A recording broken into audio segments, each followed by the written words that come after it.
Okay. सो मैं थोड़ा सा डिस्कस करता हूँ कि पिछले एक वीक में क्या हुआ और कहाँ मिस्टेक्स हुई मेरे से और स्टॉप लॉस कितना हिट हुआ, टारगेट कितना हिट हुआ और ट्रेडिंग साइकोलॉजी में क्या क्या इश्यूज हुआ पिछले एक हफ्ते में। तो देखते हैं, थोड़ा जाते हैं हम। तो 19, 20, 21, 22, 23 जो था, आ, वो हमारा ट्रेडिंग डे था, राइट। तो इसके बीच में थोड़ा सा देख लेते हैं कि 19 तारीख को क्या हुआ था। ये रहा आपका, ये 19 जून। अब 19 जून को क्या हुआ था कि आप डेली चार्ट में थोड़ा जाते हैं तो खुलते ही डेफिनेटली 3 दिन के लो को तोड़ा था। तो डेफिनेटली अब 60 मिनट में क्या होता है देखते हैं कि क्या चीजें हुई थी। 19 तारीख, यही रहा 19 तारीख, खुलते ही लो को तोड़ा था, बट डेफिनेटली आ यहाँ से कहीं ना कहीं चीजें हुई अब। और डेफिनेटली एक यू टर्न डेफिनेटली मारा था कहीं ना कहीं। तो डायरेक्टली हम यहाँ पर आई थिंक हमने ट्रेड लिया था बाइंग साइड पे, क्योंकि कहीं ना कहीं चीजें सस्टेन कर रही थी। तो डेफिनेटली जाके एक नॉर्मली एक अच्छा खासा जब पुल बैक 60 मिनट से जब यहाँ से हुआ था तो एक अच्छा खासा डेफिनेटली चीजें नीचे गई थी। तो एक अच्छा खासा एक पुलअप, माइनर पुलअप हो सकता था। तो मैंने यहाँ पर पुलअप लिया तो टारगेट ही डेफिनेटली यहाँ पर हुआ था। सेकेंडली फिर यहाँ पर तोड़ा तो मैं एक फॉलो थ्रू के सिस्टम में गया था, आई थिंक ये करने के लोगों को तोड़ा था। तो मैं एंट्री कर चुका था, तो 40 to 60 पॉइंट्स मिला था। तो यहाँ पर भी इसमें भी टारगेट कहीं ना कहीं चीजें हिट हुई थी। लॉजिक हुआ था कि फॉलो थ्रू और हायर 60 मिनट कैंडल को हाई को तोड़ता तो मैं निकल जाता। तो डेफिनेटली तोड़ा नहीं, तो टारगेट यहाँ पर भी हिट हुआ और यहाँ पर भी डेफिनेटली टारगेट हिट हुआ था। इसका लॉजिक ये था कि डेफिनेटली एक सस्टेन करता है when in a downfall market.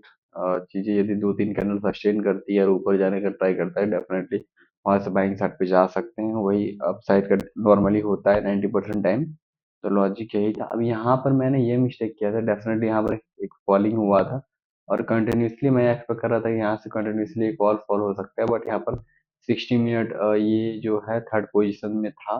Third position in the sense कि ये कॉन्ट्राडिक्टरी ट्रेड यहाँ पर बाइंग साइड पे लिया जा सकता था। बट मैंने एज अ फॉलो थ्रू सोचा कि यहाँ पर एज अ ये आ रहा है तो यहाँ पर ये चीजें कर सकते हैं, सेलिंग साइड पे जा सकता है। बट मेरा स्टॉप लॉस एक बड़ा स्टॉप लॉस के साथ मैंने यहाँ पर बड़ा मिस्टेक कर दिया।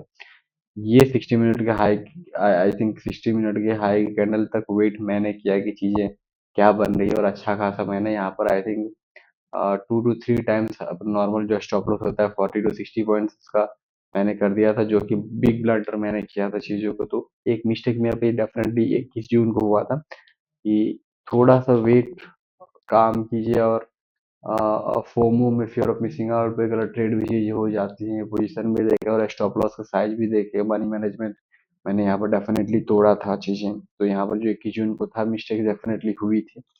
22 जून को देखते हैं क्या हुआ था कि 22 जून को मूविंग एवरेज पे डेफिनेटली यहाँ पर आया और यहीं से गिरा दिया और यहीं से चीजें आके डेफिनेटली नॉर्मल पुल बैक यहाँ पर होता है। क्योंकि 60 मिनट में क्या होता है कि डेफिनेटली हो सकता है आज नहीं दे, बट 2-3 दिन में दे देता है। बट आपको होल्ड करके रखना पड़ेगा। बट मेरा क्या है कि सिस्टम के वॉट एवर द प्रॉफिट और द लॉस स्टेटमेंट भी मैं निकाल दूंगा तुरंत से। तो डेफिनेटली यहाँ से पुल बैक दे दिया कहीं ना कहीं चीजें को। मुझे लग रहा था कि फॉलो थ्रू सेम डे पे दे सकता है, वो मेरे को मैंने होप में रह गया कहीं ना कहीं, या फिर ईगो में रह गया कि चीजें प्रॉपर स्टॉप लॉस के साथ।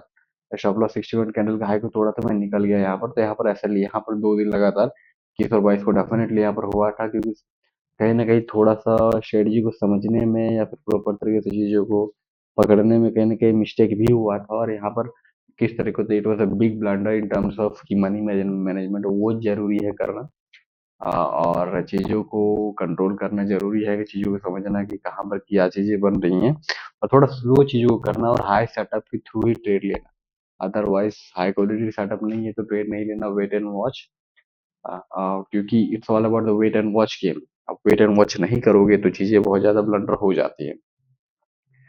साइकोलॉजिकल बैरियर डेफिनेटली यहाँ पर स्ट्रेटजी कहीं ना कहीं चीज़ें थी जहाँ पर मुझे थोड़ा सा धैर्य संयम के साथ आई थिंक लेना चाहिए। क्योंकि यहाँ पर थोड़ा डेफिनेटली चैलेंजेस हो जाते हैं जब साइडवेज होता है और नीचे जाता है। तो यू थिंक दैट नीचे जा रहा है, बट नीचे ऑटोमेटिक अप एंड डाउन होता है साइडवेज में। वो डेफिनेटली चैलेंजेस होती है, बट अब वो एक्सपीरियंस की चीज़ें आती है कि यहाँ चीज़ें क्या हो सकती है और क्या नहीं चीज़ें आ सकती हैं, हो सकती हैं।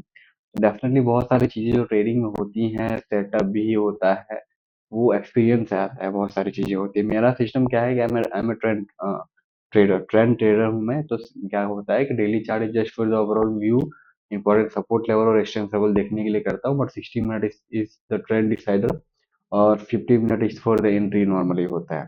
विथ प्रॉपर प्राइस एक्शन चीज़ें बनती हैं इंपॉर्टेंट लेवल्स पे, तब उसको चीज़ों को प्रॉपर स्टॉप लॉस के साथ 40 to 60 पॉइंट लिया जाता है।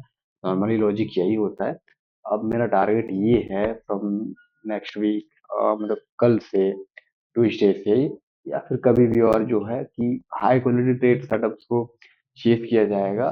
जब ट्रेड होगा, proper money management, proper stop loss का जो साइज होता है, टारगेट हिट का साइज होता है, उसको प्रॉपर रख के चीज़ों को किया जाएगा। और जैसे हमने डिस्कस किया था कल की, ट्रेडिंग साइकोलॉजी का बैरियर को हटाने के लिए एक सिस्टमैटिक तरीके से चीज़ों को सिस्टम में करना पड़ेगा, तब आप चीज़ों को ये कर सकते हो, राइट?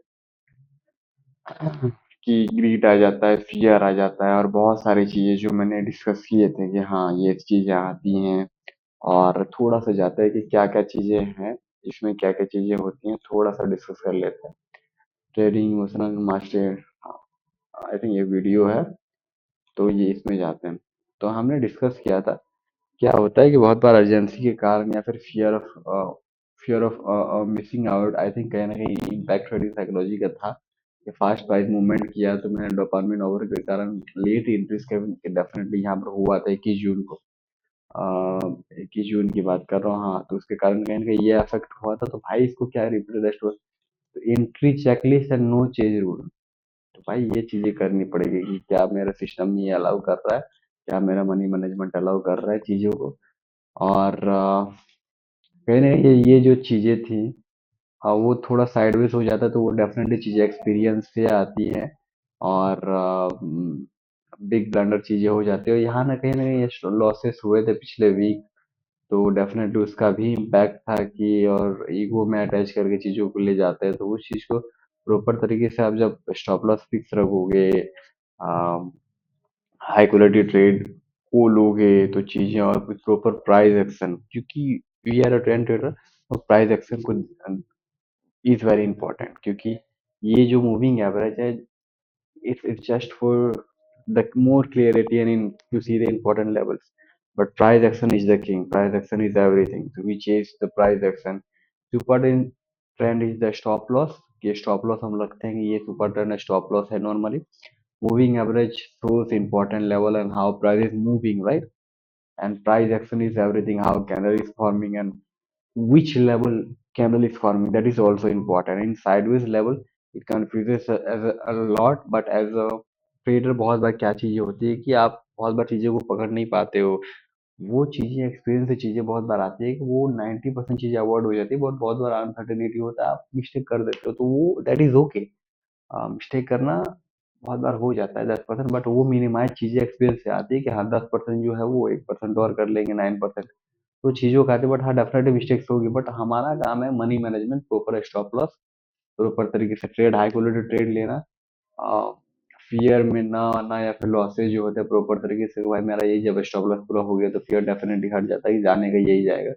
और कल के जो ट्रेड है वो आज के ट्रेड को अफेक्ट नहीं होना चाहिए, रिवेंज ट्रेड के कारण आप ज्यादा लॉट ले लिए या चीजों को ये कर लिए, तो भाई ये जो ह्यूमन साइकोलॉजी के बारे में बताया जाता है कि ह्यूमन साइकोलॉजी ये है वो है, और पेशेंस रखना चाहिए, तो पेशेंस का डेफिनेटली गेम तो है ही, but fear fear greed emotionless कैसे बने ट्रेड लाइक रोबोटिक, भाई आप जब सिस्टम फिक्स कर लेते हो, और जब भी इमोशन आते हैं तो उसको सिस्टमैटिक तरीके से आप फिक्स कर लोगे कि ये कहाँ पर क्या मिस्टेक हो रहा है, तो यहाँ पर जब जाओगे नॉर्मली आप एक चेकलिस्ट देखने के लिए, और एक टाइम हो जाता है कि आप जब ये चीजें देखने की जरूरत नहीं है, बट नॉर्मली आपको जब ये चीजें होती है, आप 20 में से चीजों को देखो, इसमें से कोई एक ही चीज, डेफिनेटली एक ही दो या तीज कॉम्बिनेशन में भी चीजें होती है, और कोई पकड़ोगे क्या है तो इसको क्या सॉल्यूशन है भाई, कि ये कारण क्या आ रहा है, बिहेवियर क्या आ रहा है, ये सब बिहेवियर नोटिस करोगे, देखोगे 20 में से तो ये है, तो इसका क्या सॉल्यूशन है, तो ऑटोमेटिक सॉल्यूशन लेवल पे ये चीजों को देखेगा, और एक बार 1 2 महीने 3 महीने करोगे, डेफिनेटली ये चीजें ऑटोमेटिक माइंड में लोड हो जाती है,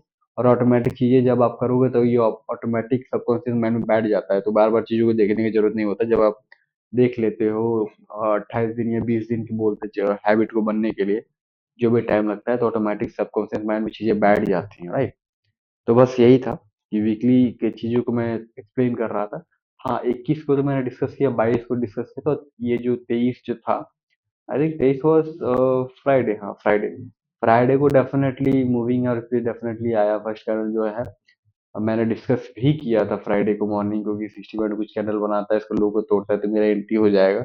और अच्छा खासा डेफिनेटली एंट्री हुआ, 40 to 60 पॉइंट आप ले सकते थे, लेकिन मेरा कन्विक्शन थोड़ा ज्यादा था कि जब तक 60 मिनट के हाई को नहीं तोड़ेगा तब तक मैं टिका रहूंगा, और अच्छा खासा मैंने 120 पॉइंट्स कैप्चर किए थे। तो अच्छा खासा मूवमेंट मैंने यहाँ पर, तो एक 23 को क्या हुआ, मेरा टारगेट हिट हुआ, 22 को मेरा एसएल हिट हुआ, 21 को मेरा एसएल हिट हुआ, 20 को मेरा टारगेट हिट हुआ, एंड 19 को मेरा टारगेट हिट हुआ।